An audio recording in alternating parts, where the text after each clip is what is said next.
Okay guys, first of the year started, so it's time to start making some tutorial videos.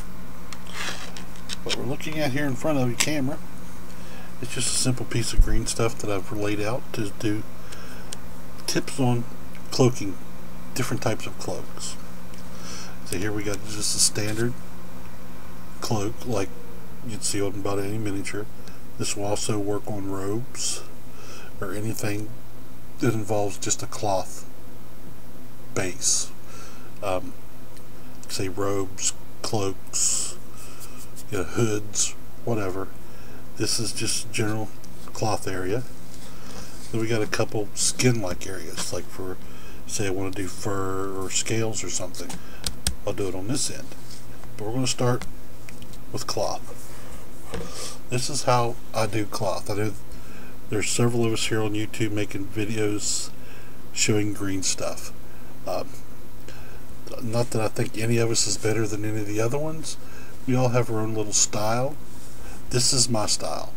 That's why we're here on YouTube, is so that y'all can see different ways to do things and find the one that's most comfortable for you. For me, this is how I would do a cloth. Fairly simple. We take green stuff, which is, like I say, it's the I use 100 gram stuff. I pick up this one here. It's 100 grams, comes in two colors, blue and green. Both 100 gram tubes. This is just happened to be from Gale Force 9, which is, for me the easiest way to do it. Just order some off of the, eBay or off of Gale Force itself, just whichever, and I can get it the cheapest. And it's all pretty much the same. None of the green stuff is better than the other ones. It's all pretty much the exact same stuff, except for the way it's packaged. I know GW sells some in a ribbon, which is way too expensive for my taste. You get 15 grams for 20 bucks. I can get 100 grams through Gale Force for 18. So we go with the 100 grams. We're set.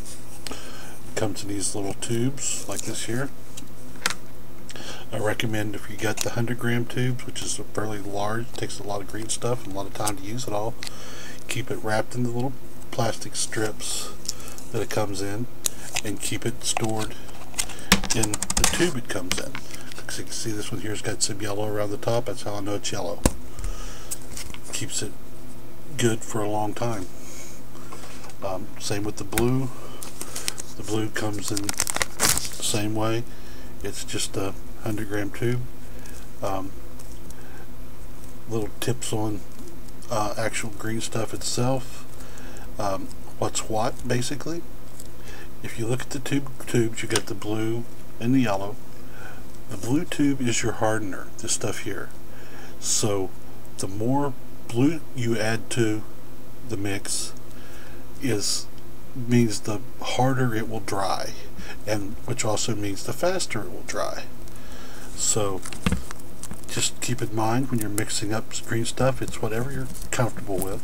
I myself, for miniatures, prefer a little lighter on the blue compared to the yellow.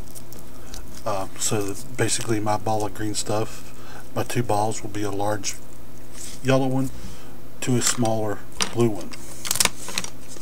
That way it gives me a little bit more work time, because it doesn't dry quite as fast, and for our purposes the hardness doesn't really take into effect, because it's not in any position to where it's going to make a bigger difference.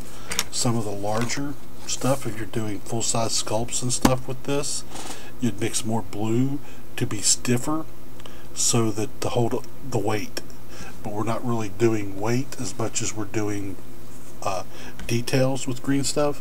So a little lighter mix like this one here, which is more yellow than blue in the green, this will have a longer drying time. This here could take, I don't know, as long as half hour, 45 minutes before you start losing any thing for detail for hardness. This little ball here has actually been mixed up for probably 20-30 minutes, and as you can see, it's still quite sticky and pliable. So that's where we're going to start. Like I say, this cloak here, you can see green stuff when it dries is still bendable without breaking. And this one here, I just laid it over a couple things to give it a little bit of texture so it's just not a flat mat, and I cut it down. So what I generally do when I want to make say a cloak is I'll take a piece of green stuff, roll it out nice and flat and smooth, and when it's dry, I'll cut it into the shape I want. Say like down here, I've cut it sort of smooth on the sides.